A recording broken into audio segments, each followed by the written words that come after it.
Hello. I'm so sorry about that.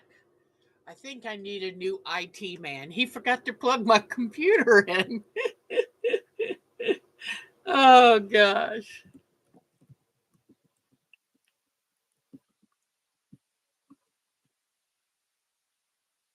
Hi, I'm back. I found out what battery was running low. Mark hadn't plugged the computer itself in, so the computer died on me. So sorry about that. Oh, I hope people can figure out how to get back on here. I I'm the only live that I really watched that I don't know. I don't know how you would find out I've got it. Hey, Minnie. Hi, sweetheart. Oh, it's so good to see Lisa and Vicky and Laura and Mitty.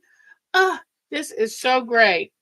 So, wouldn't you know that the computer dies? Because I was checking the camera thinking the camera wasn't plugged in. It wasn't the camera, it was the computer. Oh, good. You did get a notification.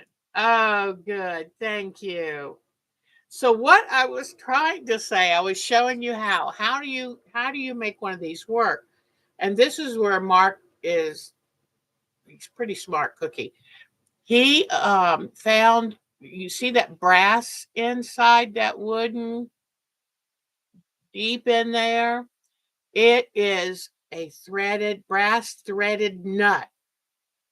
And then he bought a threaded bolt to match the threaded nut. And so it was tough to get the threaded nut in. He had to go back and get a couple more because they wanted to break off, because you've got to. He pre drilled the handle, pre drill. Oh, Marsha's back. Yay, Jody's back. I'm so sorry, guys. I need a new IT man. He forgot to plug my computer in, so I was checking the camera. It wasn't the camera. It was the computer, and it just died. So anyway, but so there's a threaded nut in there, and then he bought this threaded bolt, and he's cut it off and even sanded it so I wouldn't scratch myself. So that's how the little knob works. Now, I'm not going to take off my since I've got lace started on here, I'm not going to take off the bolster, but I can tell you how the bolster is made. All right. Oops, takes forever to get in. Took the fun noodle. Yay, I'm so glad you found your way back. Yay. I took the fun noodle and like I say, I was I bought a glue to try to attach the polyethylene foams together. Well, the glue, even though I just bought it, it was solid, almost solid in the tube. Couldn't use it. So I was trying to use tacky glue quick grab. And because I didn't want to go outside, I could use E6000, try that, but I'd have to go outside because the fumes are bad. So I used the tacky glue, the quick grab, and it kind of held it on. What I did then is I took and wrapped the layers because it was now 3 layers, wrapped thread around it nice and tight to hold it together. The thread is still on under there because when I checked it the next day, you could kind of lift it apart. So I left the thread, just tied it into a firm knot, and then wrapped it around. And because I thought I could tape it, but then how do you glue the tape? Yay, Charlene, you did great, honey. We had so many wonderful people.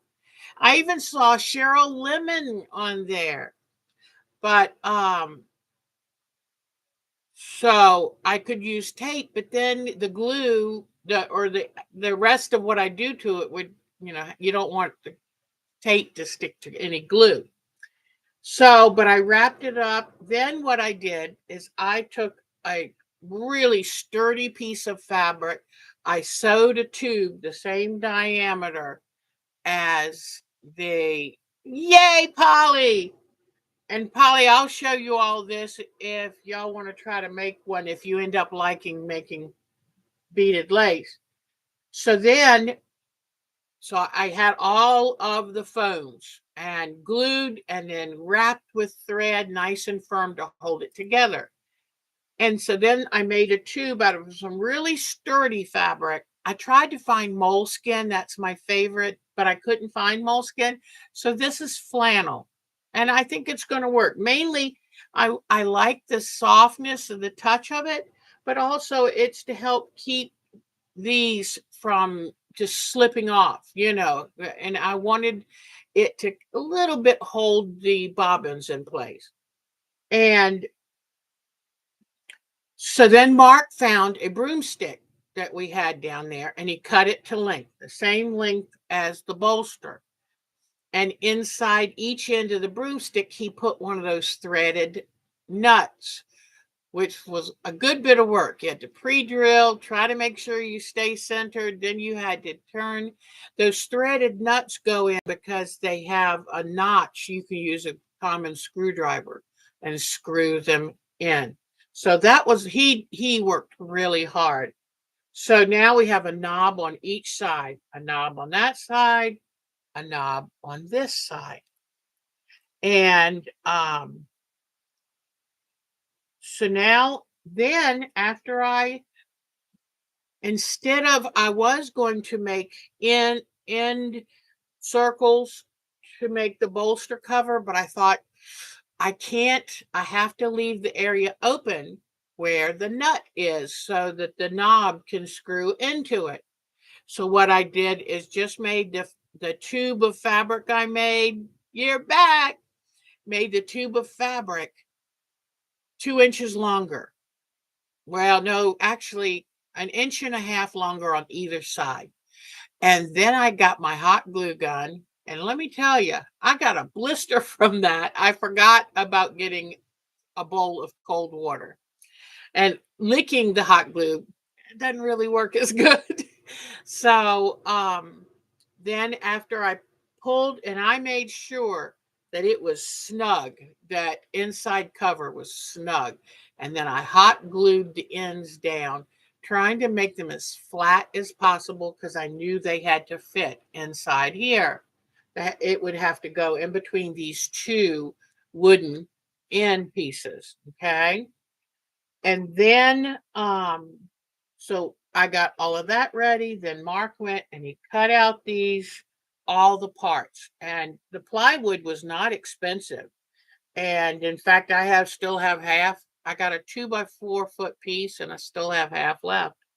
And so he cut the side panels. He cut a little piece here for the back.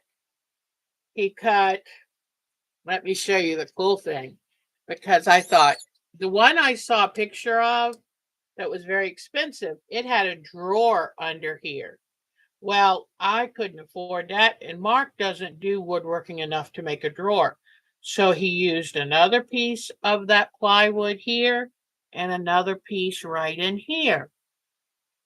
And I said, what if you put hinges, and there are hinges, see that brass hinge?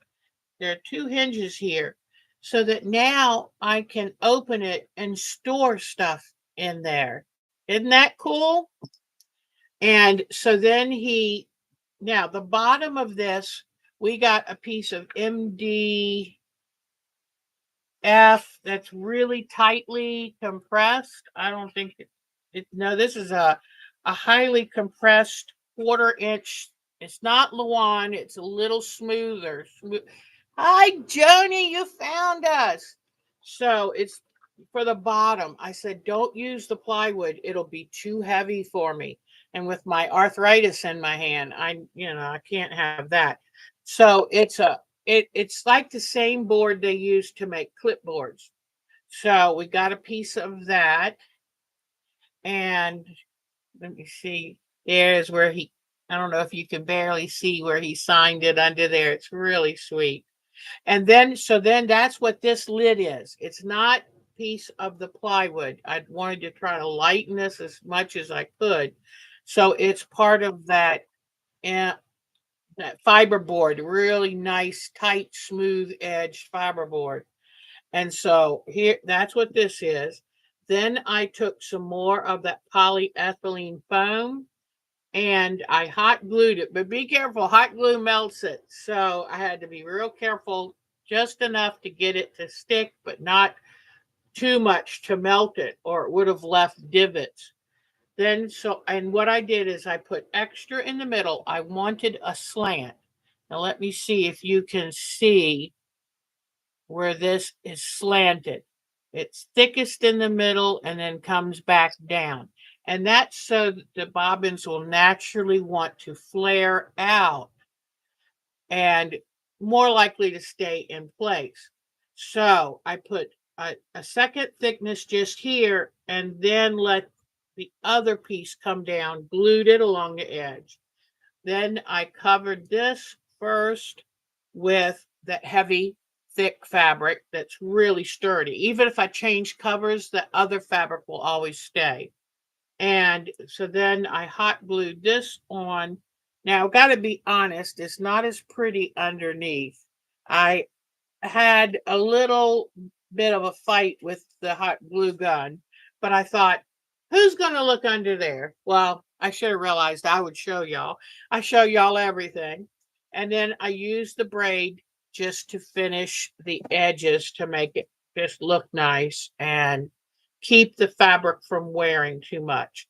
Also, he took and made little notches along this edge so that if I'm doing a big piece and I want to put the bobbins like this right here, let's say I want to put this bobbin out of the way because I'm not going to need it for a while, then I just hang the bobbin there. So he put 6 notches in because that's what we saw on the picture. So we just did all of this from the picture. And I took off the piece of lace that I had started making before because I want to make it a different way. But this is a little thin for me. I'm going to have to now try to find threads that are a little thicker than these, but not too thick. So I'm trying to think of what else. I shrunk this bobbin here and put Velcro dots on the bottom, and I have a nice stiff pin holding it. I did find this is not that thick for the padding, so I have to put these pins in at an angle because I bent one. As I'm trying to think of what else to ask you. Is there anything else you'd like to know?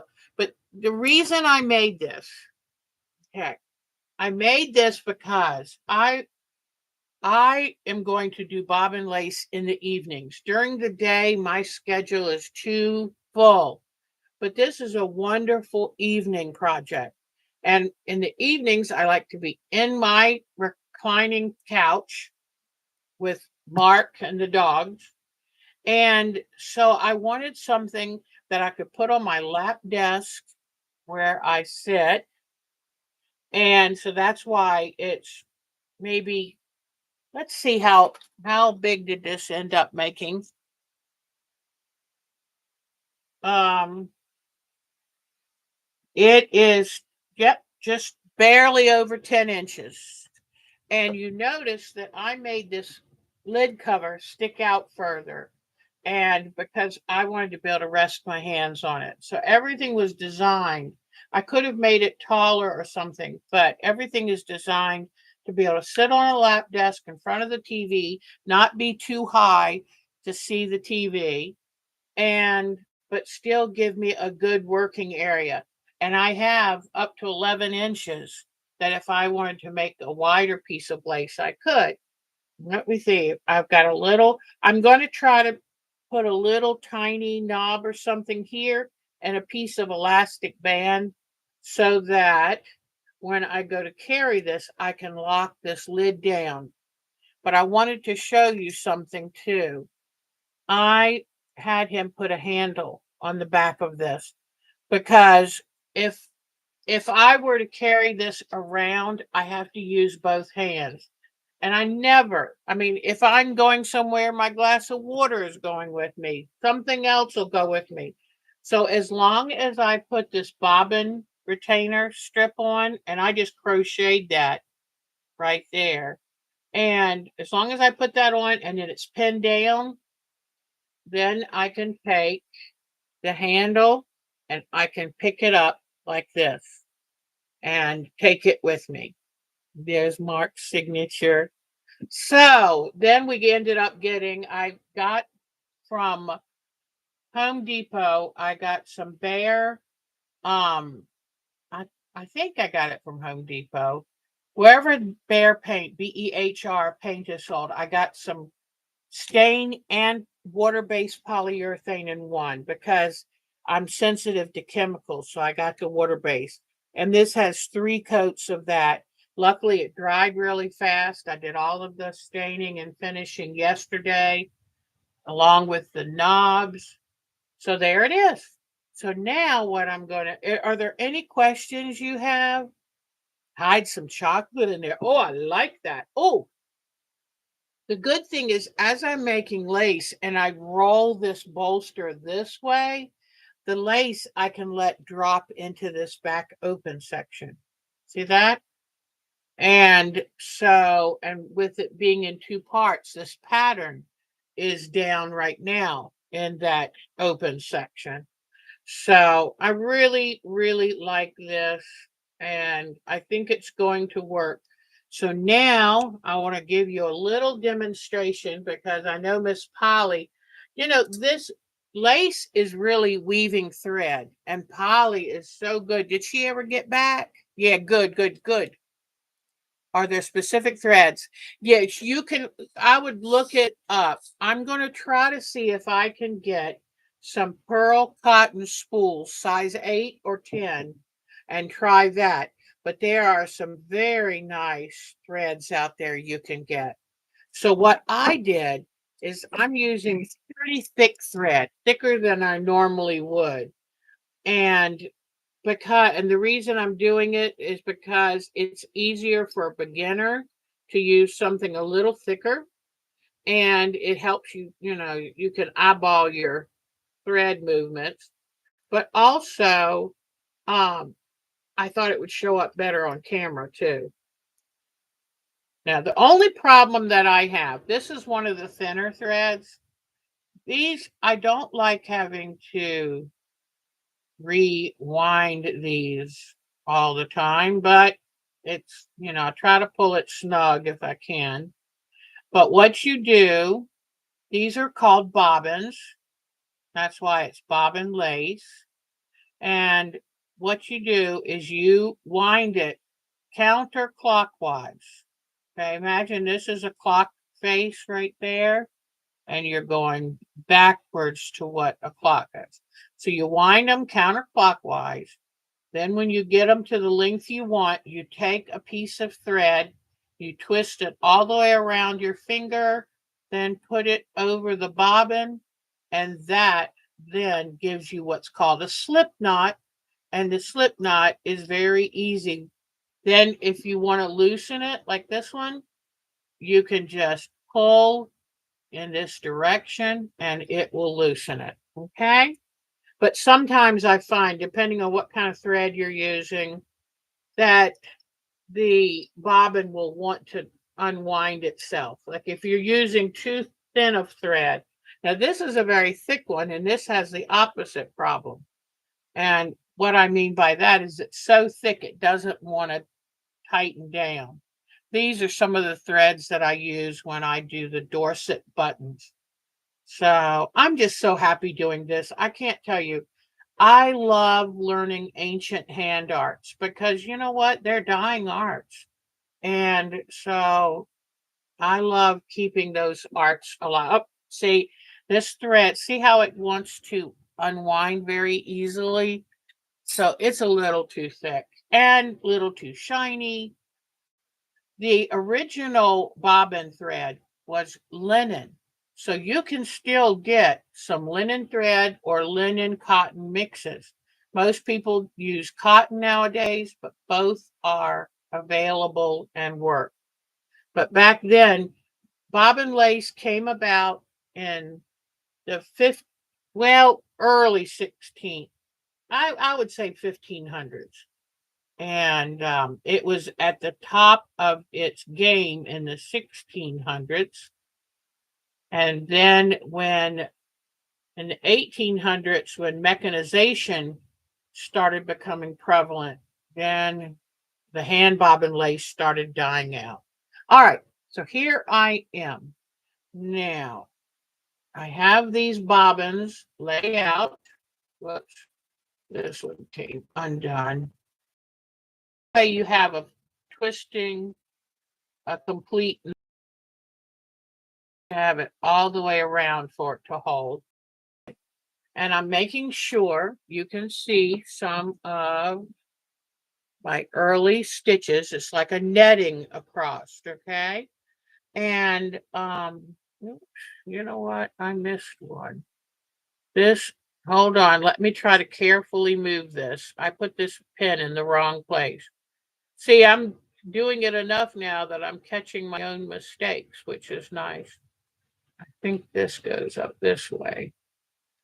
All right, good. And as you finish your row, you will put a pin in to hold it while you continue to weave it.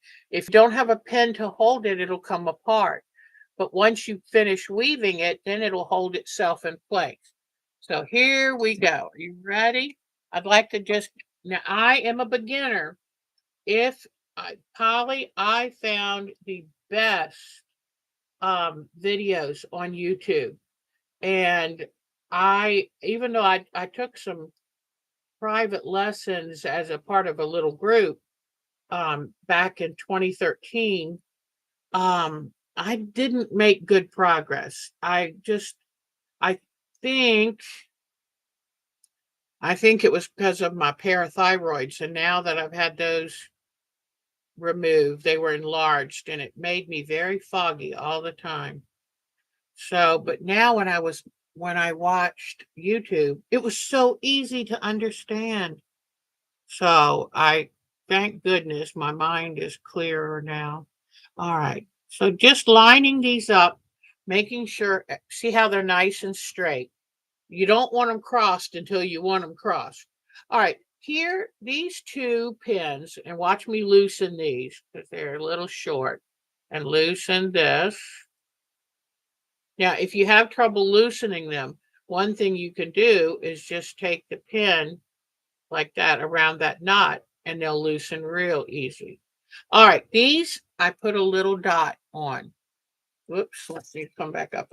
These I put a little dot on because, whoop, don't bounce, because these are my movers. All of these are considered passive bobbins. And these two right here are my active or my movers. So this is, I'm going to give you one of two basic stitches. The first stitch, you move one, then you move these two this way, and you stop. But what I'm going to do is the full stitch, common stitch. Okay. Did you see that bobbin just unwound? Oh no, I have a feeling. Uh-oh. Oh, yay. It stayed on the bobbin. I thought I was going to lose it completely. Hold on. This is that extra thick thread. So I'm not going to use this thread again. And you just wind it. Try to wind it a little bit smoothly. Unless you're in a huge hurry like I am. There are little mechanical bobbin winders that you can get, but most people say it's not worth it to get those because, it's pretty easy to wind these. This one has gotten twisted, so that's one of the reasons it doesn't want to stay wound. So I will rewind this later and let it untwist.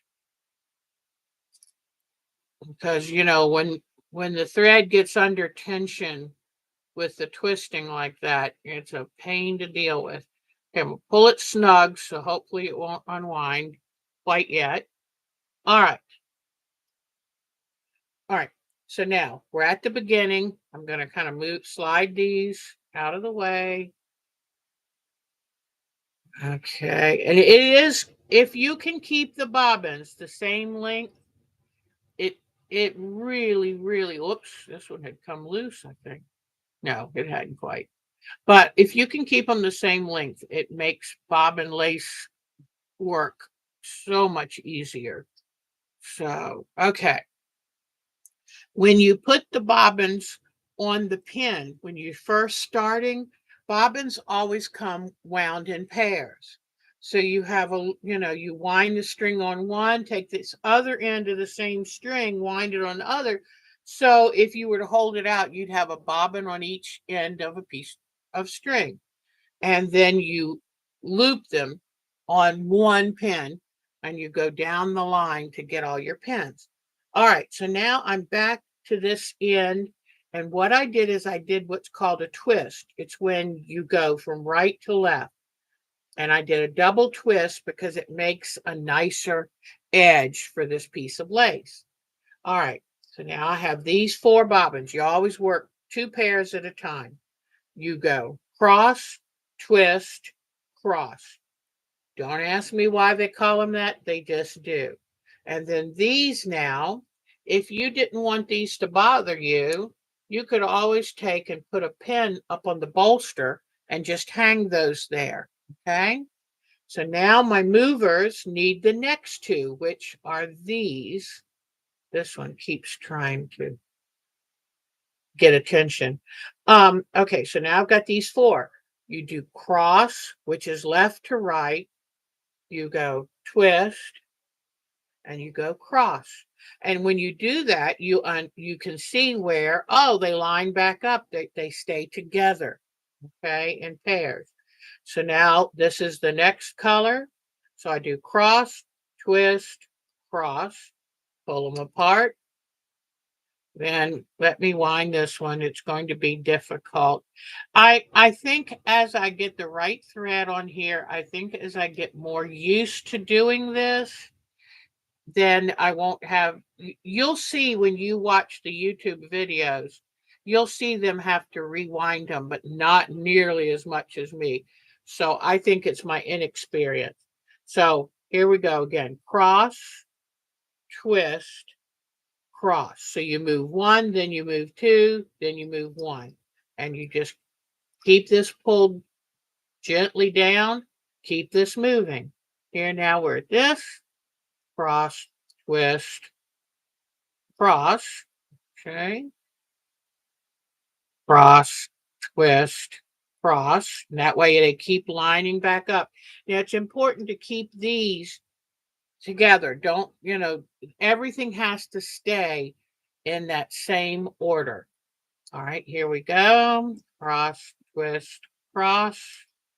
Now, some people find it's easier to say 1, 2, 3, 4 bobbins. So the 2 goes over the 3, then the 4 and the 2 go over the 1, and then now the 1 is a 2, and it goes over this way. That, I think that gets me too confused. So I just like going cross, twist, cross. And it's just a way of weaving them as you go over. Now we're almost to the end. That gets exciting. So here we go. Now we have these. Now, since these are the runners, you have to have more thread on these than the passive ones, or the travelers or the runners, whatever you want to call them. All right, so now I bring this back off that pin. And what I'm going to do is do the last stitch here, then move these down. Now these I end up, now this is where, because I'm new, it's a little harder for me to do, but you make sure all of these are down here, and you kind of, there, you kind of just give them a little rub or a little gentle tug to get them all straight, and so that you can pull this up. Okay, so you want all of these nice and straight, and you want this to be pulled up here. Now, before I do that, though, I do a double twist. Okay, and that's where you go from right to left. So now I put this over here for right now. Then I can smooth down these threads, and you'll see I have another line going past. Now, one thing you'll see is some knots up here. When I cut off my old, when I cut off my old, the bobbins from the other pillow, I ended up having to tie the knots together. Not the smartest, but I was trying to get ready for the show. I didn't have time to wind all new bobbins. So you end with a double twist. You start over here with a double twist. One thing I forgot to do, I forgot to put a pin up here. So what you do is, and you need to buy a lot of these little pins. You can find the lace pins, a bunch of them. But you come up to the very next available dot, you put it right under here. There you go. So that now traps that joint. And these runners or workers, travelers, whatever you want to call them, they're going to end up the whole time, they're just going to go back and forth across. Now this is very soothing and helps you really learn the basic stitch, cross twist, and then a single cross. And so I'm going by a book called Torsion, Torchon, Torsion Lace Making. And they have 13 practice pieces, and where I made this pattern myself based on their pattern. And what it does is each step up teaches you a new technique. Now, there's only really two basic stitches, but it's how you move them and where you put the pin and all of that. So I'm just going to go by the book and start it in the order that she's given. And that way, by the time I finish all 13 things, I should have my skills down pat. So I just love this. It's nice to have one giant corsage pin because that's good for when you have to hold a bunch of them out of the way. I like having these little glass headed pins because they're very good for just small, keeping your bobbins straight. But the real worker pins are these. Now, I made the mistake of getting some of these silver with little balls on them. You don't want those. Those are no good to me at all. You want these with a nice head, no ball head, but a regular T pin head. You know what I'm saying? But it comes out like this because that way the threads don't come off of this pin as easily. And when you put your pin in, you always lean it away from the way you're pulling it. If you put the pin this way, the thread would come right off the head. So every time I put a pin in, let me get to a good place to show you. I put it in leaning back. And what I love about the fabrics I put on here and the foam is they do a good job of holding this together. And that's why I wanted to get the cover nice and tight. And as you see, the flannel does a good job, and it's very inexpensive, does a good job of kind of keeping the bobbins laying there nicely. So are there any questions that you would like? Bobbin winders are expensive, yeah, and you don't need them. So just do it up by hand. But this I'm going to sit and work on in the evenings. I'm so excited. I was telling Polly I've been in a funk, and it probably a little bit is you know, I was planning the wedding for so long, and then boom, that's done. Then the drought makes me feel ill, and then the heat is so frustrating. And this has given me such excitement to work on. And this fabric was $4.99 a yard, and I only didn't even need a whole yard. This trim was $2.99 a yard, and I think I used a yard and 2/3 of that. The piece of wood was $26. The little bolts and knobs all together were 10 more. And the finish was about $6 or $7. The pool noodle was free. The stuff I wrapped around it was free. We bought a bottle of glue, which was about $6.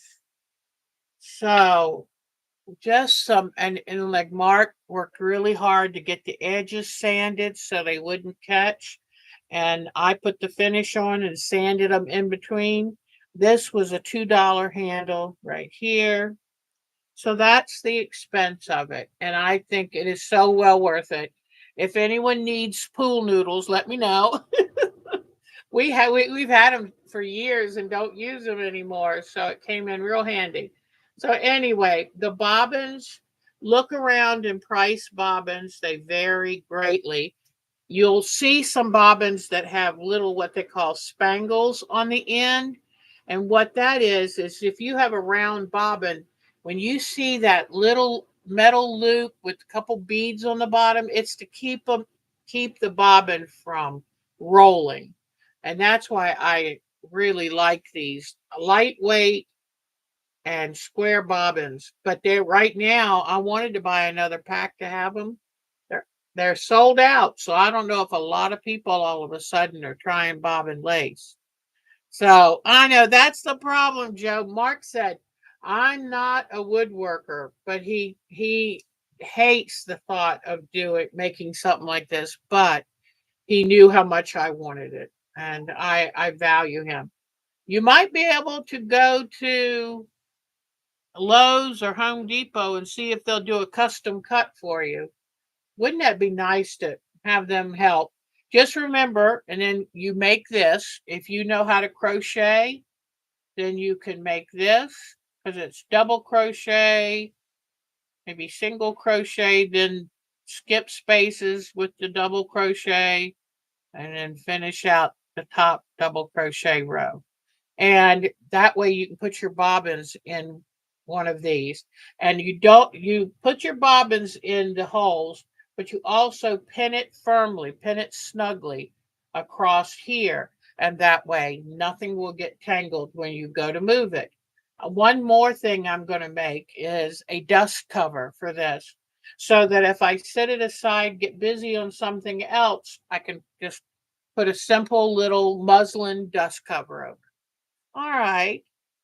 Oh, I know. See, that's the thing. I love so many. No, they're not just pretties. Yeah, the spangles keep the things from rolling too much.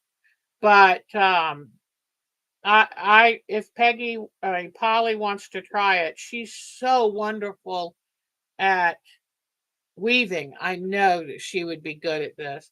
And honestly, the stitch is just two stitches. It's just in how you order them. And once you learn what the little symbols on the pattern mean, then you're ready to go. Not a problem. So if you want to do it, I like giving y'all all kinds of ideas, because if I and I can send you I can scan this into my computer and send you a pattern. That's not a problem at all. I can even send you this picture, because all we needed was this, and we could figure out what to do. And if you have a good woodworker, he could make you a little drawer in the front. So there it is. And now, enough attention on bob and lace. Let's start seeing what you've sent in. Because I've got some great photos this week. In fact, I think didn't Vicky even sent me one, I think, or Joni. I forget who. But let's see what we've got here. I cannot wait to get the color wash quilt done. I have thoroughly loved making that scrappy quilt. And that's saying a lot because, whoops, sorry. I normally hate scrappy. I think it's the Jody effect. Make sure y'all watch Quilt Squirrel and wait you see what she has been doing with Vincent, and you'll have to see who I mean by Vincent. All right, here we go to. Here we go. Okay, let's see what y'all have been doing. Been doing some great stuff. Let me find my folder. All right, show and tell. All right. So now, Betty, let's see. I've got her wonderful dahlia here. And in honor of Betty, I hung up my dahlia behind me. I'll show you that when we finish. Isn't that beautiful? I would love to get back into growing dahlias. You have to dig up the tubers before winter, but they are amazing. And I'll just show you one more time. I love her hand embroidery. Isn't that fun? Now, Susan would have to use acrylic wool. She wouldn't better use real wool. But isn't that neat? In fact, you know what? When you look at this, that's looks just like bobbin lace. So women have been doing amazing things. I was telling Mark, I said, do you realize that crocheting, knitting, bobbin lace, weaving, it's all a way to take a strand of thread and turn it into whole cloth. I mean, that is amazing. And we figured how to do that. Let me bring this up. You won't believe who this is from. This is from our BB. And this is simply beautiful. Look at this. And you know, she's living in Turkey right now. And that the colors, her heritage, her Iranian heritage, and all is just showing in all the beautiful work she does. Isn't that wonderful? So I know that's keeping her busy. And thank you for sending this to us, BB, because it is a true work of art. Beautiful. Okay, let's see who's next. Next is, oops, I went too far back. No wonder. Like, I don't see anyone's name. Okay, Miss Bonnie. That's right. Miss Bonnie has got some cute things that she's shown us. Here, she wanted to show, she was reminding me what necklace I sent to her that I made for her. And it's a paper bead necklace, and it's on her favorite dragon who keeps an eye on all her things there. And here is another one of the dragon with the necklace. I love that. In fact, I think that was a fabric bead necklace. And then here is a mug rug that she made.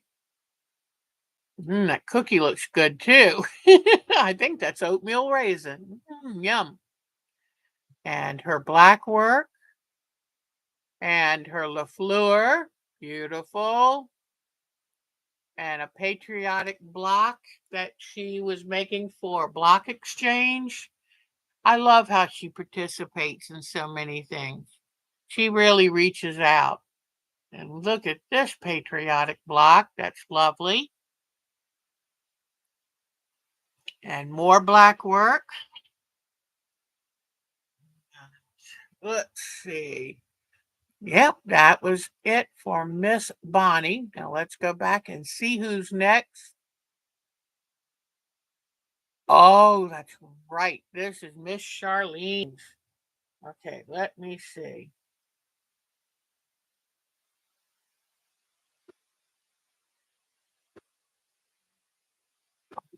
Okay, here we go. Oops.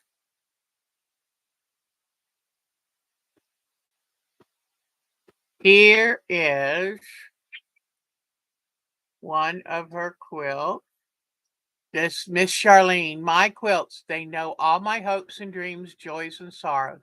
Each stitch, each stitch remembering a part of me, one stitch after another, satisfying my soul. Isn't that sweet? Sometimes quilting is more than sewing, it's a journey. Oh, is that true or what? And she hand stitched all that writing. Isn't that wonderful? Oh, okay. Now, oh, look at this rose. She has got some lovely flowers. Let me make sure I didn't miss. Okay, good. I don't want to miss a single one. Look at that. Isn't that beautiful? I just love roses. Oh, look at this wonderful photograph of a hummingbird. That is wonderful. I love it. And look at the bee on the wildflower. Isn't that amazing? Somebody did some outstanding photography here. And there it is, further along into the flower. You know, we're so lucky. We see a bee and we think all kinds of things, but this bee right there is pollinating our crops, it's pollinating our flowers, and without them, we wouldn't have more plants, food, more flowers. Beautiful. So, next time you see a bee, maybe don't swat at it. Just be in awe of it. I love these. These look like some type of wildflower. I have no idea what this is. Almost reminds me of an anemone. Anemone. Okay, and look at this little cutie. Is he just the most darling little thing you've ever seen? And I love that about little boys. They love putting hats and glasses and costumes. I remember my little boy loved dressing up. Whoops, now I didn't do that. Let me go back here. We don't want to miss one of him. And I love the hat with the feather. That is so cute. He's playing with a calculator. So cute. And look at that. Isn't he darling? That is sweet baby. And look at these iris. Beautiful. Another beautiful one. Yellow and purple. And I don't know if these are baby koi or if they're goldfish, but they are beautiful in that pond. And look at this poppy. I love poppies. I've never grown one, but I love them. And this rose is just exquisite. Oh my gosh, that is just perfection. So thank you so much, Charlene, for sending those to us. We absolutely love them. And just know anybody that wants to send photos, whether it's of your pets or your flowers, whatever you have, we love seeing it. So let me go back here. Oh, are you ready? I need a drum roll, please, because our Jody of the YouTube channel Quilt Squirrel has another masterpiece. Another masterpiece. Isn't, whoops, I didn't mean to do that. Okay. Isn't this amazing? Look at that. That's just phenomenal. Way to go, hon. I'm just blown away as usual. Wow. So thank you so much, Miss Jody. And she's teaching on her channel now how to do that. So, oh yes, these are some that Joni sent me last week, and they are gorgeous. Look how tiny this is. Do you see look at the inch marks on the cutting mat. Isn't that amazing? And look at the detail she put into those flowers. They look anatomically correct to me. They're amazing. So beautiful, beautiful work. Y'all inspire me so much. And look, she even made the dreaded hexagons look appealing. Yeah, I'm just teasing. I always tell y'all, I'm gonna stick by my plan never to do a hexagon. We'll see. But isn't that wonderful? I love the colors. That's gonna make a wonderful blanket to take a nap on a summer afternoon. Mm. Then here is her crochet. It's a granny rectangle. Look at all those colors. Mm. And a beautiful blue heron. And she, in wonderful humor fashion, she hid a alligator back here that who has got his eye on that heron. Isn't that wonderful? Let me see if I can enlarge it just a touch for you to see the work involved in this. It is just beautiful. So I tell you what, I can't believe how talented you are. Y'all are just you truly inspire me. Now let me see. Don't think Mary sent me anything new. I'm trying to think of who has sent something new. And if I missed it, you please let me know. Melanie. Now, Melanie's been a busy lady. And she said that her and Dan did the painting. They had the floor put down. And just so you know, Miss Melanie had a sewing business, an actual business for years. And she sold it out to, I think, her daughter in law. And now she's retired. Well, she's finding out what we all know, which is when you retire, you get busier than ever. So this is the old look of her room. Get ready for the new look. Isn't this grand? And look at that new flooring, not carpet any longer. That is so nice. Look at this.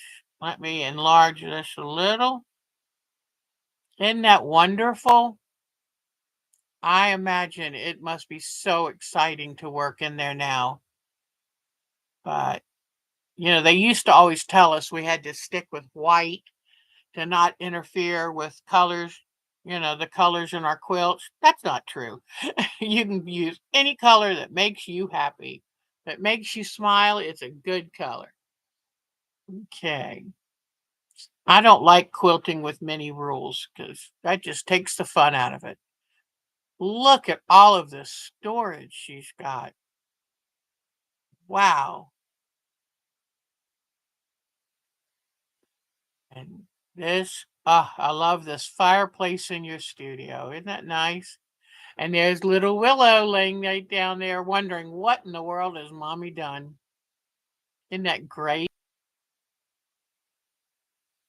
Another photo. So I just thought, I don't know about y'all, but I love, love, love, love seeing studio photos or sewing room, whatever you call it. We love seeing it. It gives us wonderful ideas. So thank you, Miss Melanie. And then besides this, I even have a piece of artwork that she just worked on when her friend Brenda, Brenda Sharp, who has the um a quilt building, a quilt shop right on her property. She came down and helped Melanie and Dan set up their room. I just think that is so marvelous.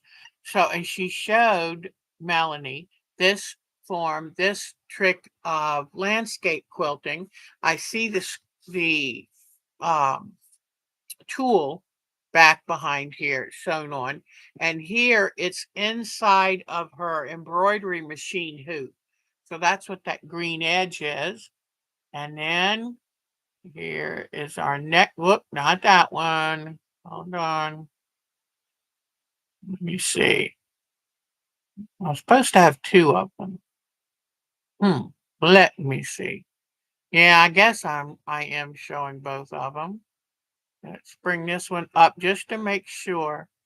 But So now she's back to working for fun. She's back to creating just for her heart. And I think that's wonderful. Oh, way to go. I said, ooh, we'd love for you to teach us that technique. So cross your fingers that maybe she'll work up something for us. All right, let's see. Patricia Fry. Oh, how cute. That after the wedding they went to, Jenny, her granddaughter, came home with her. And there's Miss Jenny at the wedding. Came home with her and they made this. She found this woman online and who does all kinds of toy patterns. And isn't that precious? Because they couldn't decide whether they were going to do a quilt, and they ended up deciding on this. And I think that's adorable. Cute little royal corgi. Okay. Let's see. What do we have next?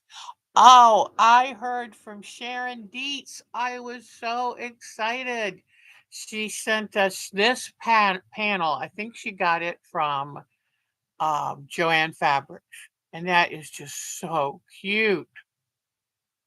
And then here is another quilt that she made. And love those colors. That is really nice. Love those colors. Okay. Let's see. So that was Sheila's. Yep, I think we covered them. Got to show one of Susan's just before I go. I'll pick this one because I think this is such a cool quilt. Very classy. Love the bamboo. Whoops. Let me. Love that bamboo. That is so cool. Okay. All right. I think we've, by Jove, I think, whoa, I think we've got it. Have you noticed how it always seems to take 2 hours to do this show? And I don't plan it that way. It's just what I have to talk about. I guess it's it.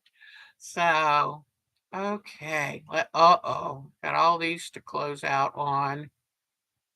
I love that dragon that Miss Bonnie has. I love her sense of humor, and that dragon is just, that is it.